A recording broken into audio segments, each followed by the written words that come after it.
I remember the sound of laughter more than the words. The clink of glasses. The scrape of forks. Her friends leaning back in their designer dresses, champagne blurring the edges of their cruelty. Then her voice cut through the noise. Dating down really puts life in perspective. Now I know what I don't want. The laughter that followed was sharp, metallic. My name wasn't spoken, but it didn't need to be. The punchline was me. I didn't react. I folded my napkin, placed it on the table, slid a crisp bill beneath my untouched plate, and stood. No scene, no words. Just the scrape of my chair as I walked away. Her voice chased me, asking where I was going. I never looked back. We'd been married 4 years. When we met, I wasn't poor, just ordinary. I worked steady hours in architecture, lived a steady life. She was raised in wealth, said she loved my simplicity, that I grounded her. I believed her.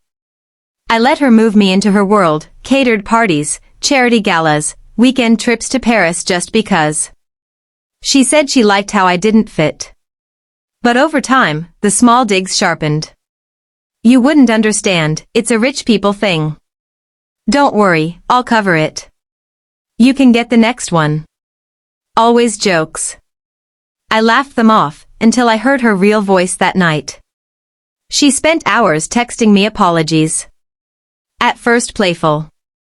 Then guilty. Then desperate. I didn't respond. I just watched the bubbles appear, vanish, and return. She wanted forgiveness. I wanted truth. And I remembered every word. That's when I started to plan. First came the finances. She assumed her money insulated her. She forgot the prenup gave me no claim to her wealth, but also no shield for her mistakes. I dug through her accounts. She'd been careless, mixing personal with business, funding vanity projects. I documented everything, screenshots, transfers, receipts. Next came the friends, the same ones who laughed at me. I found them in quiet ways, learned which ones envied her, which ones owed her, which ones resented her. Information is leverage. I collected plenty. Finally, the image. She thrived on reputation. The perfect couple, the perfect life. She broadcast everything. Every dinner, every trip, every smile. I started pulling away. No appearances. No smiles. A ghost in her curated world. People noticed. She begged me to play along. I didn't. The trap snapped shut 6 months later. It was another dinner, this time at her father's estate. A celebration for a new fund she was launching. Investors, family, board members, the air thick with wealth and expectation. She needed me there. I wore the suit she bought. I smiled when cameras pointed. I held her hand when she called me her rock. And then, during the speeches, I excused myself. In the AV booth, I slid a USB drive into the system.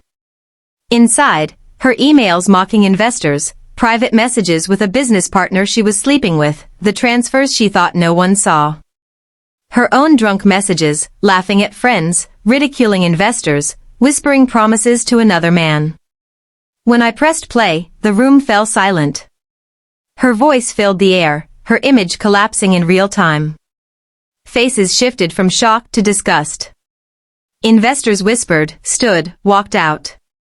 Her father's jaw tightened. The same friends who once laughed at me turned on her like sharks. I stepped back into the room, calm as stone, and watched. She looked at me, mascara smudged, lips trembling, eyes begging. I didn't move. I didn't speak. I let her drown in the silence she once filled with laughter. The fallout was immediate. Contracts cancelled. Partnerships dissolved. Her father cut her off, not for morality, but for incompetence. I filed for divorce with evidence too sharp to fight. She lost the house, the reputation, the friends. And me? I walked away clean. Not richer, not poorer. Just free. People ask if I regret it. If I miss her. Regret? No. Miss her? Only the person I thought she was.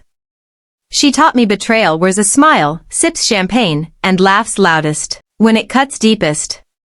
But I taught her something too. When you mock a man in public, make sure he isn't the one holding your secrets in private. Because silence isn't weakness. It's preparation. And I prepared perfectly. If you felt this story, make sure to like, subscribe, and turn on notifications, because here on Echoes of Betrayal, every silence hides a storm.